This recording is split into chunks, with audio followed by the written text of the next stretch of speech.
Hey, this is Andy Jenkins, and welcome to episode number 12 of the Warrior Hope podcast. Now, in this episode, I'm going to talk not with a soldier, not with a warrior.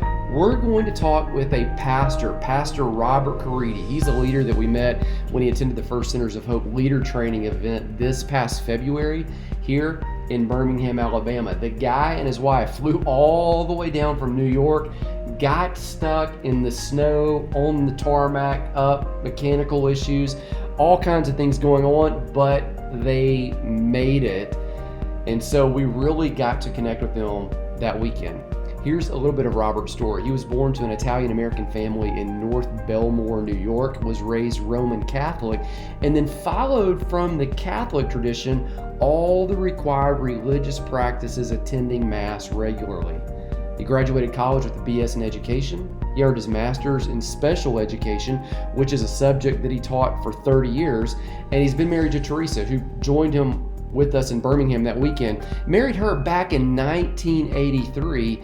And he said together they continued those religious routines until grace entered the equation. In March 1989, they attended Neighborhood Assembly of God, and he heard a message of freedom expressed from the pulpit. In his words, his own words, he says, both my wife and I, we gave our hearts to the Lord that day and were born again. And since that day, by God's grace, we've never looked back. Now, Caridi had a pastor at the time who preached verse by verse through the Bible, thereby giving him a foundation of faith that he's learned to apply everywhere in the world.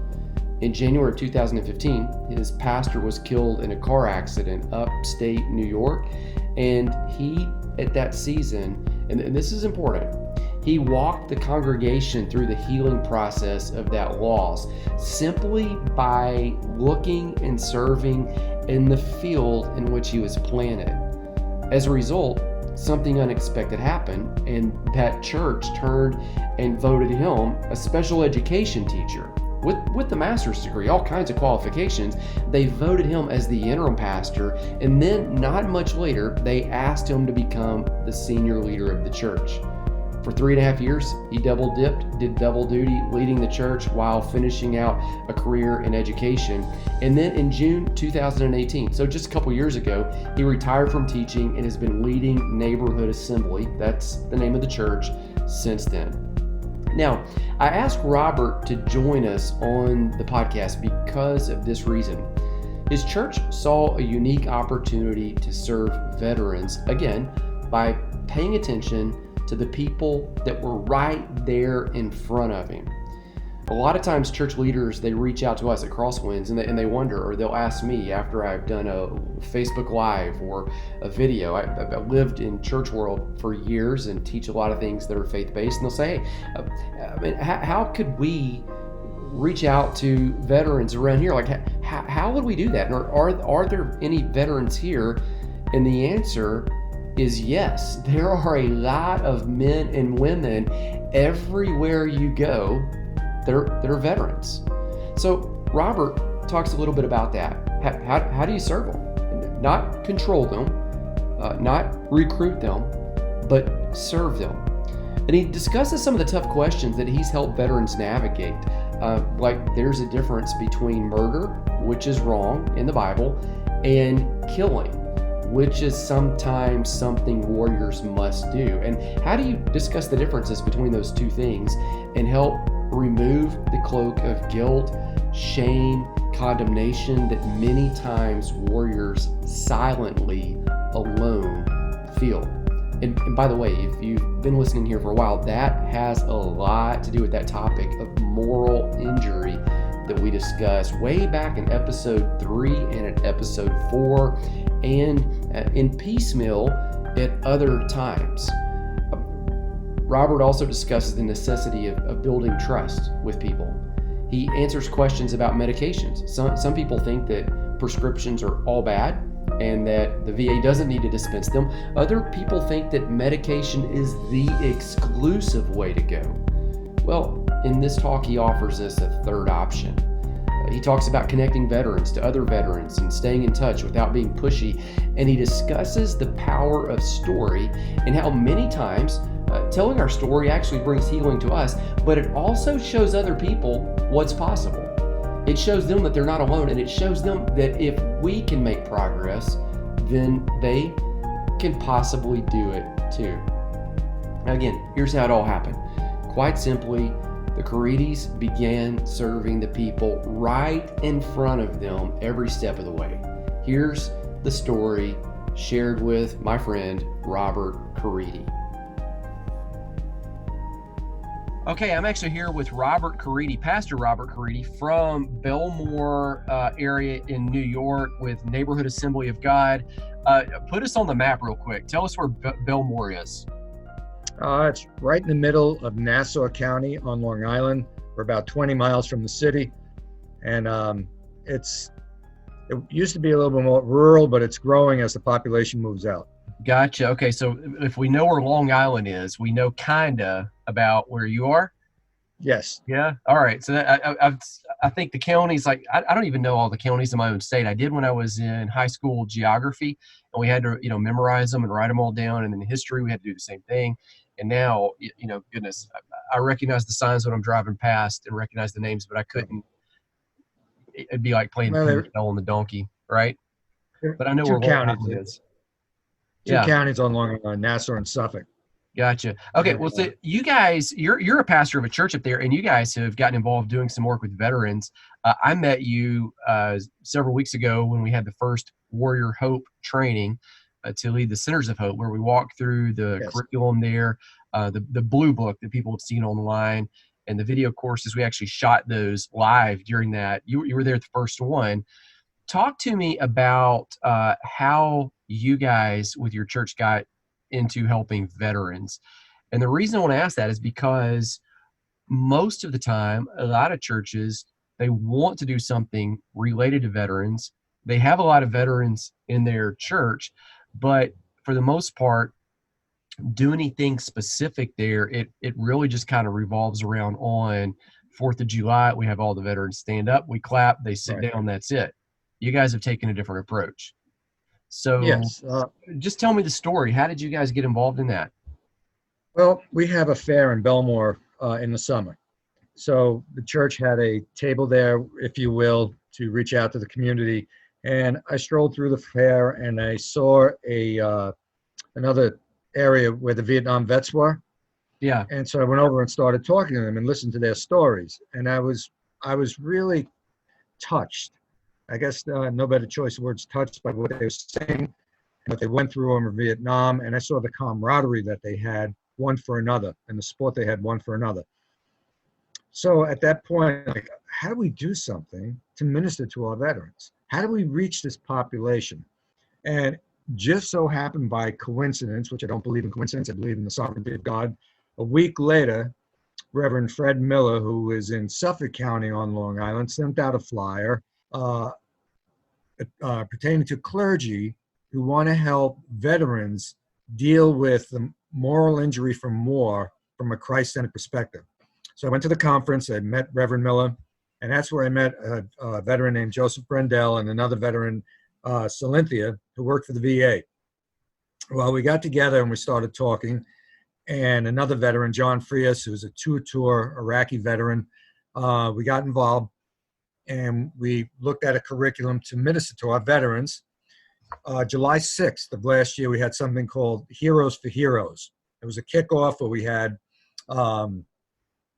heroes for our veterans. We had about 22 vets, some as old as 99, World War II vets, 96, Korean vets, Vietnam vets. But the one population we don't seem to get a lot of feedback from is our Iraqi and Afghani vets. And what I learned from Reverend Miller is that they're not really seeing themselves as veterans yet because they're so involved with life still and work and family that though they may be hurting and hiding behind some of the things they deal with, the older vets, like the Vietnam vets, Korean vets, they've got time to think, which is kind of scary for a combat vet who's dealing with like PTS or moral injury. So we got a group, and it only came down to 5, but there were 5 Vietnam vets that we ministered to. And the one gentleman, Lou, I was really touched by because I did a teaching on the difference between murder and killing. And I said, you guys aren't murderers. You were called by your country to defend as you went or were drafted by to do what your country called you to do. And after the study, this gentleman, Lou, visibly shaking, filled up, said, I've finally been set free after 45 years. And you can see that there was a major breakthrough from some of the things he was dealing with. His wife said he used to just stay in his room, go to work, stay in his room. And for him to come out every week and join in with our curriculum was a breakthrough. All right, so pause right there. And I know you've got more to say, but you were talking about moral injury. We've done an episode on moral injury. In fact, we've done a few where we had. I'm just going to reference them in the show notes here, where people can kind of go back and rewind. Where General Mukiyama, he talked about moral injury in episode number 3.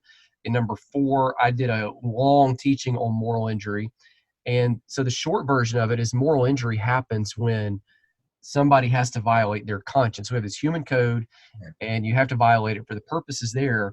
And that's the example that's often used is you're told, and you shouldn't kill. You don't even have to teach that. Like, it's so just inbred in us that we just know. And unfortunately, when you go to war, oftentimes you have to do things that violate that conscience. I mean, and that can happen. It doesn't have to be war. It could happen in everyday life, but war will certainly do it. And since that's the topic we're discussing is veterans, the killing thing. So you drew out this correlation between murder and the difference between killing. Right. Give us some information on that, because I think that's really insightful and that's going to help a lot of people. Well, if you look back in the scriptures, and the original language is thou shalt not murder. It's not thou shalt not kill. And what I brought out is that even from God's perspective, he allowed capital punishment. He told the Israelites to go in and basically destroy all that were there. So we see, even from God's perspective, that we see this judgment, if you will, carried out by the Israelites. Different from killing, in the sense that where someone has angered you, someone has done an offense to you, and you're looking to get vengeance. And so murder. So murder is self-driven, over amplification of anger. Even if it's a justified anger, it's you taking it into your own hands. Right. Whereas, like, even in the Old Testament, you see Moses tells them, this is an example I just thought of, I'm asking you, to set up these cities of refuge to where a person could run if they were being pursued to be killed, and to wait until they stand trial, to where there is legality and there is societal endorsement of what's happening. Yes, you're exactly right. So if you look, these cases were supposed to go before the elders, the judges, whatever you want to call them at that time, even the Pharisees as you move forward. And the courts would decide the punishment. It wasn't for the person to take that into their own hands, but the courts could say, go and be part of the punishment, but they couldn't, the person themselves could not come up with the punishment. So even as you're talking, the cities of refuge, it was a place where if someone killed somebody unintentional, they could go and stay there until the high priest died. Then they were allowed to go back to their own country, all right, their own property or land, whatever you want to call it. But it was for the courts to decide, not for the person to take personal vengeance. And that's where really murder comes in. We are taking personal vengeance on somebody because of an offense done to you, or even a perceived offense done to you. Whereas killing is when our soldiers go out, they are being drafted or join up, and they're sent into a place to do a job, and that may include taking life. But as you go back to what you said before, being created in the image of God, we were not created to take another human life. So it does create, in the depth of our soul, a moral injury, because we know at our core, being made in God's image, that this is not what we're supposed to do.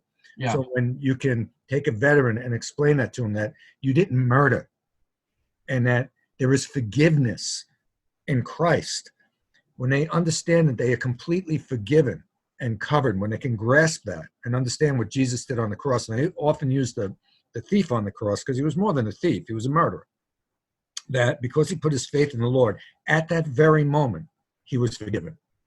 So I think forgiveness is at the root of dealing with moral injury, with PTS, because they carry that guilt and shame so deep. And until they can release that and know they're forgiven, they're going to carry the PTS or the moral injury with them.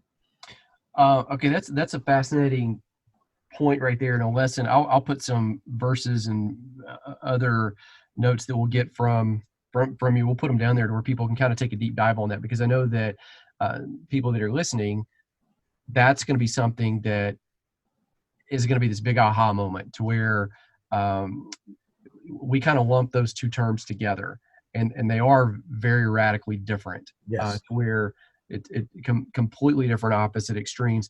Give me something else that you guys learned through that process. So you get involved with this veterans group, you're in there, you're dialoguing, and then, I kind of derailed your story there once you latched onto that murder and killing thing. Well, one of the things too, you have to build their trust. I think there are two groups that veterans will trust: other veterans and clergy. Otherwise, they're skeptical. And it did take like 3-4 weeks before they started to open up. And what I noticed is we had coffee and cake time where they started to talk to each other. And that's where you started to see the blinders come off, and they started relaying different information that, of course, I sat back and listened to. And then you could get a feel from where they're at. But you have to build trust. You have to let them understand that, what we talk about here stays here. And one of the things we did do, we had some of the ladies from our church meet with the wives and make them feel comfortable while the husbands were in with us. And we did not mix men and women, because women, as you know, can deal with other parts of war, the military sexual trauma. That's a whole nother issue. Yeah, we had actually somebody talk about that. I think I'm looking back right now. If that comes up and somebody wants to go back, they can go back and look at episode number Gloria, 8. right? Gloria spoke Gloria to that talked at the about conference. Yeah, so I think we need female veterans who are willing to get involved to help deal with that aspect of the trauma that they experienced. But also what we discussed is that medications, even psychotherapy, is not going to deal with that root problem of guilt and shame. So what are you guys seeing as the place of medication up there?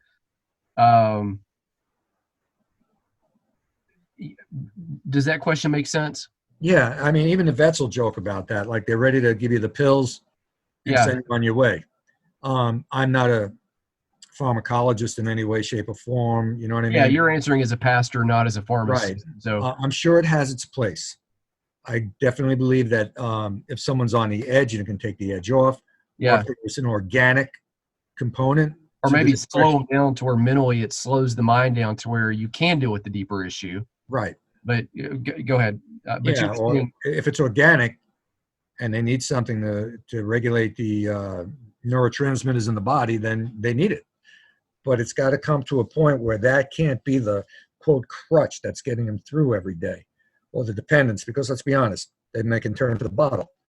Same thing, where they can take the edge off through a drink. We want to get them to a point where, by faith, they know they're forgiven, and they can start moving forward in a walk where they're not being haunted by the memories. The memories will always be there, but they don't have to be damaging.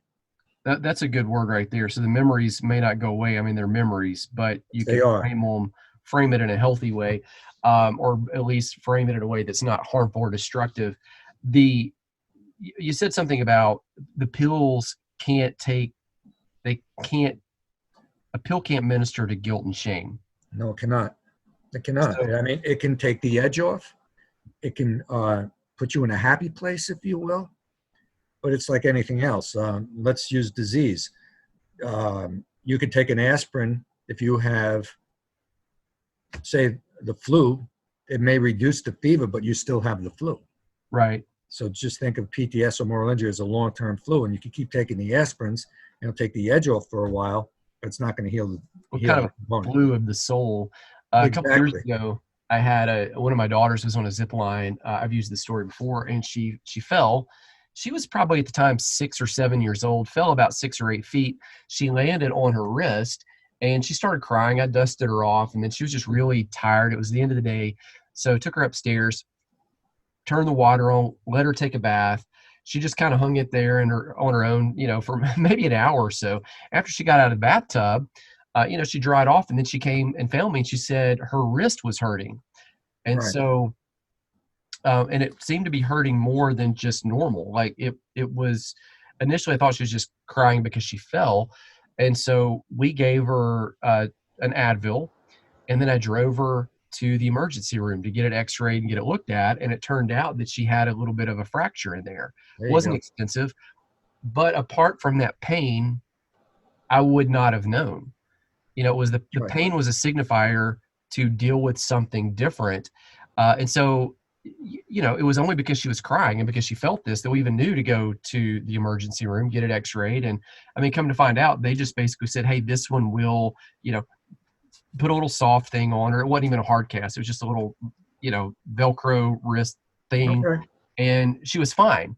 I would have never dreamed of giving her Advil every day for the rest of her life and just That's covering right. the thing up That's and right. not dealing with the deeper issues. So in that instance, and I don't know, it's a very simplistic example, the medication had a place, but the place was to knock down the swelling, slow her down, make her feel better so that she's not emotionally overwhelmed, so that we can go deal with the deeper issue.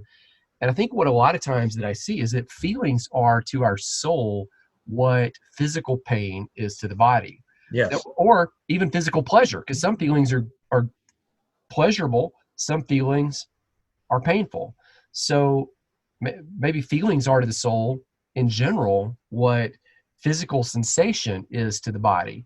And so Yes. when there's a harmful sensation to the body, we often want to get rid of it, but it's better to get rid of it and at the same time ask what the deeper issue is. So I think you guys hit on something there with the medication. Something comes up, use the medication as a tool, but not as the crutch. Exactly right. What else are you guys seeing up there? Like, what else would you share with someone? Uh, Again, the trust issue and follow up. There should be follow up where you keep in touch with your veterans. Um, you would hope that at some point they would get attached to a local church. But I noticed that, like I went and did a service at the VFW on Veterans Day for one of the guys who was there. Let's tell everybody what the DFW is. Veterans of Foreign War. Okay. Yeah, so we went there, did a service, and he really appreciated it. They look beyond like, oh, it's just not you on Thursday night. That Yeah. myself and the other gentleman I work with, they follow up with phone calls, with meeting them for lunch, or just to keep in touch with them. You know what I mean? Yeah. So that and what I'd like to see happen is some of the guys we've worked with already, as we start the curriculum that you guys gave to us, is that they become facilitators, Right. veteran to veteran, because the respect that I think the Vietnam vet has for the Vietnam vet is far greater because they can understand each other. So when we see veterans start to get involved and take a lead position or a teaching position along with someone else, I think it's going to help. Well, it's yeah, I think it's back to that trust factor. They have an instant trust that, it's probably been earned and already earned and verified. You've got to earn the trust. They did too. They just earned it already because they've already been to boot camp, or they've already been to war. They've already got the boots and the shirt and the uniform. They've already put in the time to build the trust and proven it. You do see a difference even between like Joe's a non-combat vet. John was a combat vet. So when John spoke, I think they listened because he was there. Yeah. He lost 3 buddies. He got injured. He was on the pills when he came home. His family life was difficult until he came to Christ and everything turned around.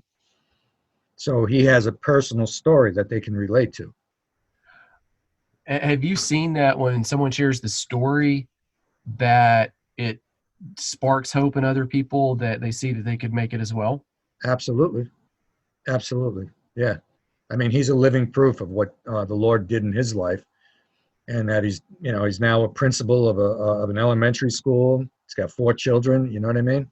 Yeah. So God took him from the battlefield to the ash heap, and then to, a child of God, living a productive life.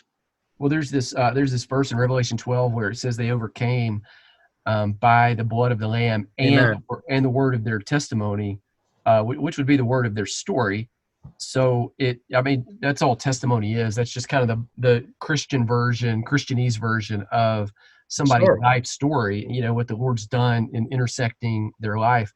And I love that correlation of that verse because it says on one hand, the past work of Jesus has made all of this possible. At the same time, when you hear the story of someone in the present talking about how that past work, that finished work has intersected and intercepted their life, put it on a different course, it sparks hope in other people that they see that could actually be the same thing for them as well. Yeah. It seems to be the case for me. I know that I was studying Jewish rabbis a couple years ago, and I came across something there that they believed and still do, that when a story is spoken of somebody's redemption, that story being told carries the same power with it that the actual event when the encounter had carried. Yes. Which would be, you see this in churches when somebody tells the story of a marriage being healed, or somebody tells the story of a financial breakthrough, or somebody tells the story of a physical healing transformation, somebody tells the story of being riddled with nightmares, post-traumatic stress, moral injury, and then there's this redemption. Like, obviously it took the power of God to do that, but then when the story is told again, that same power is renewed, which is what some of these rabbis were saying, is that this is why every year at Passover, they would tell the story of the Exodus, and they would tell the story in such a way that it wasn't just, oh, God brought them out of slavery thousands of years ago. It would be, he brought us out. Like, they would own Exactly that right. story because it was releasing that same freedom. Talk to that. Like, what are you guys seeing in that area? Let me run that question by me again. I didn't quite Yeah, understand it. just speak to the power of story and what you guys are seeing as people get together. Once they start to share their story, there is somewhat of a catharsis where it's a release, because remember, these guys have buried some of these things for years upon years, especially our Vietnam vets.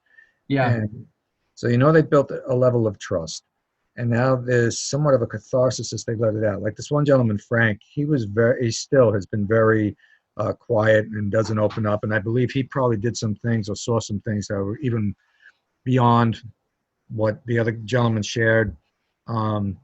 So I think it acts as a catharsis where they can start to see a release. And one of the things you hit on before that you also have to build is there is somewhat of a non-belief, if you will. Either some seem to have a belief in God, or others were like, how could God have allowed this? How could he have allowed me as an 18-year-old to go through this horror, this hell? And how are you trying to tell me that there's a God who loves me? So there's got to be a breakthrough there also. And I think that comes by we being ambassadors for Christ, showing the love to them and the understanding to them and the compassion to them. And then they start to open up. But again, the story, I think, is a way to begin healing, because they start to bring it up, start to release it, start to discuss it. And then what you do is you try to give them biblical counseling, without calling it biblical counseling, on how that can be healed. Well, it just becomes very practical wisdom too. I think, and I would imagine, as they share their stories in your groups, that there's probably this initial fear that if I share this, what's going to happen? What are people going to think? But then once they get it out there, and then they sense that acceptance by other people, that any guilt, shame that they were carrying, it almost, a huge part of it disappears. It's the beginning of the healing Goes process. away. Yeah, it's the beginning of the healing process. Almost as if it's a skeleton in a closet, and Exactly. finally open that door and find out that skeleton that's been in the closet is literally bones stacked on one another, but you open the door and it just kind of falls out. Like, there's no life, there's no muscle, there's no breath, there's no heartbeat. It's just a stack of bones that becomes clutter that now can be removed. Well, think about one of the stories that we had when we were down for the training. the gentleman who was taking the ears off of some of the Vietnam soldiers. That might be, you're in a society and you start telling some people, think of that, what's going on inside that person, that, hey, I'm the guy who cut the ears off of the dead soldiers so that I could get a collection.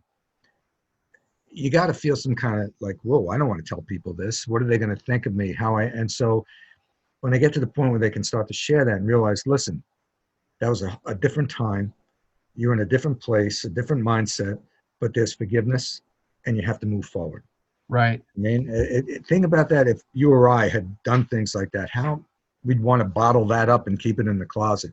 You don't want to let people know that you're capable of that, that you've done something like that. So you harbor that for year after year, time after time. It's just going to eat away at you. I mean, the scripture says like bitterness rots the bones. Well, so I think if you harbor this stuff and just keep it inside, it's got to take an effect on you personally, emotionally, spiritually, physically. And then what happens? I want to mask this. Give me the drug. Give me the alcohol. So by, again, letting this stuff out of the closet, as you said, I think it helps to bring a healing. What is what is next for you guys up there? Like, what are the plans? What's on the agenda? I think within the next couple of weeks, the gentleman I worked with, we're going to get together with our veterans that we worked with already, and we're going to see if we can expand this, go to other VFWs, or other vet groups, if you will, and try to get more veterans together to go through the curriculum that we got from you guys. And this way, again, hopefully train leaders. Also myself, I contacted our presbyter, which is, he's in charge of all the churches on Long Island. Yeah. And I'm going to send them a copy of the books, the workbook and the leader's guide. And at some point, hopefully get a consortium of churches where you guys can come up and do the training for the pastors up here. I also am going to meet with Fred Miller, who is Bob's cousin, and try to get something going in Suffolk County. Man, that'd be awesome. I'd love to come up there to Long Island area. Yeah. And get some good Italian food. well, or you guys do that. What's that? Heroes for Heroes. Like, you're talking about sandwiches, like hero sandwich. Yeah. That's where you started the whole thing. So now we're kind of full circle back to that. Heroes is, you guys do like, I guess it's like a Subway sandwich, but y'all don't call them that up there. No, it's a 6-foot hero packed with one, we call it the American side, which is like ham, roast beef, cheese. The other is the Italian side, prosciutto, gabagool, all the. Are you Italian? Yes. I should have picked it up from the name right there. So yeah. I bet you guys have some awesome food up there. Listen, no offense to the rest of our nation, but I think you find the best food, whether it be bagels, pizza, Italian food, Chinese food here in New York. Yeah, I'd probably agree with that. Where did this cheesecake come from?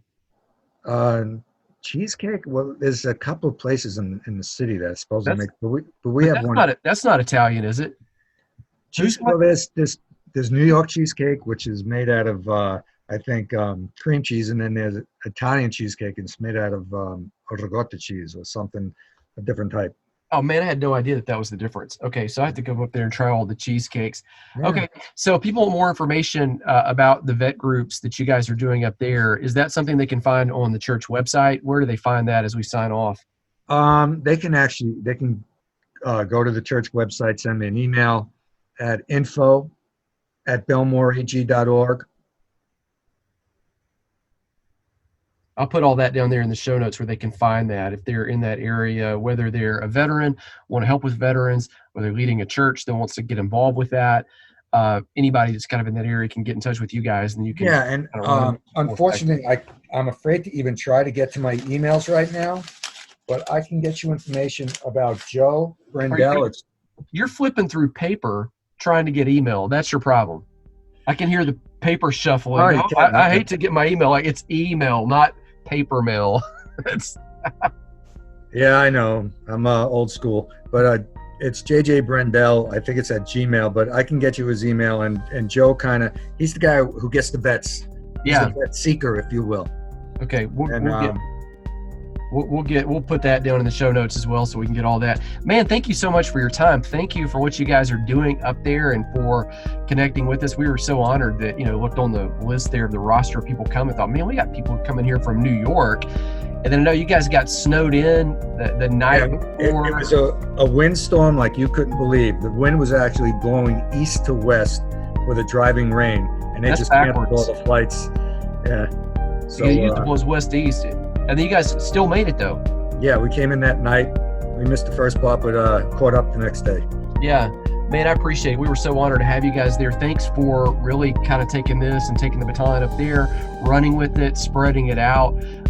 We are praying for you guys and eager to come up there and participate, do whatever we can to really help grow that in your areas. You guys seek to bring health, healing to more people, as well as help them deploy on their next mission. Lots of incredible opportunity up there.